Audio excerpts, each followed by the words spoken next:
बिस्मिल्लाहिर्रहमानिर्रहीम। Dear aspirants, अस्सलाम वालेकुम। बाब नदीम है।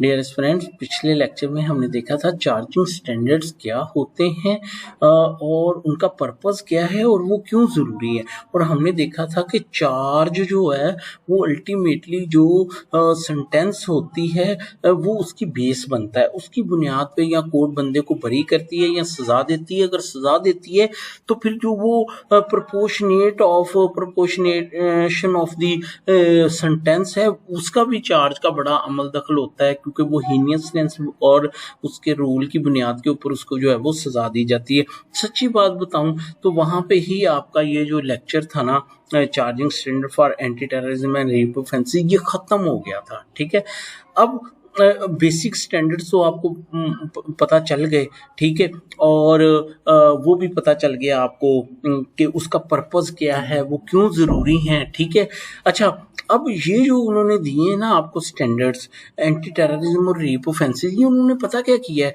देखो बच्चों, एंटी टेररिज्म एक्ट आपको पढ़ाया है, लफज पढ़ाया है, ठीक है।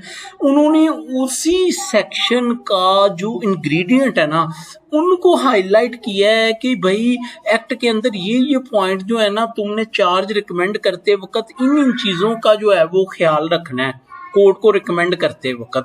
बस ये है, कोई नई चीज़ नहीं लिखी। मसला हम चलते हैं अपना उसके तरफ जहाँ से हमने जो है वो छोड़ा था, वो वाला, ये देखिए मसलन ये अब ये है ना एटीए ऑफेंसेस। ये सारा वो क्या कर रहा है, ये वही एटीए की डेफिनेशन जो हमने एटीए पढ़ा है ना, ये उसी की स्लीज ट्रांसलेशन है। अगर आपने मेरे वो सारे लेक्चर सुन लिए हैं, अगर आपने एटीए का वो पढ़ लिया है, तो मैं कहता हूँ आपके लिए कोई ऑफेंस वो नहीं मुश्किल होगी, और बड़ा इजी करके उसने जो है वो लिखा हुआ है। अगर मैं इसको पढ़ाना शुरू कर दूंगा तो इसका मतलब ये होगा कि मैं एंटी टेररिज्म एक्ट आपको दोबारा पढ़ाना शुरू हो गया हूँ। इसका हल ये है कि प्लीज़ एक तो इसको सीरियस ना लें, एट दी मोस्ट अगर आपने एक्ट कर लिया तो ये आपका हो गया, लेकिन ये आपको एक्ट पढ़ने में बड़ी हेल्प करेगा, क्योंकि इसमें चीज़ें इजी करके लिखी हुई हैं, एक से दूसरा सेक्शन मिला के लिखा हुआ है, नई चीज़ कोई नहीं लिखी हुई, उसको जो है वो हाईलाइट किया गया है, कोई नई चीज़ नहीं लिखी हुई। ठीक है, तो अगर आपको मसलन वो कहता है कि ये वाला अगर चार्ज उसका लगना है section 6(2)A read with section 1(B) या C, तो फिर ये चीज़ों का आपने ख्याल रखना है, ये एक्ट के अंदर भी लिखी हुई हैं। ठीक है, तो उसका ये होगा कि आपको अपना एक जो पेपर में सब्जेक्टिव क्वेश्चन है उसके लिए यहाँ से बड़ा हेल्प मिल सकती है, आपके कॉन्सेप्ट ज़्यादा क्लियर हो सकते हैं। बेसिकली आपको ये पता चलेगा कि मैंने एंटी टेररिज्म एक्ट का क्वेश्चन अटेम्प्ट करते वक्त कौन कौन से पॉइंट्स हैं जिनको मैंने जो कि मेन पॉइंट हैं जो जिनका मैंने वहां पे ख्याल रखना है।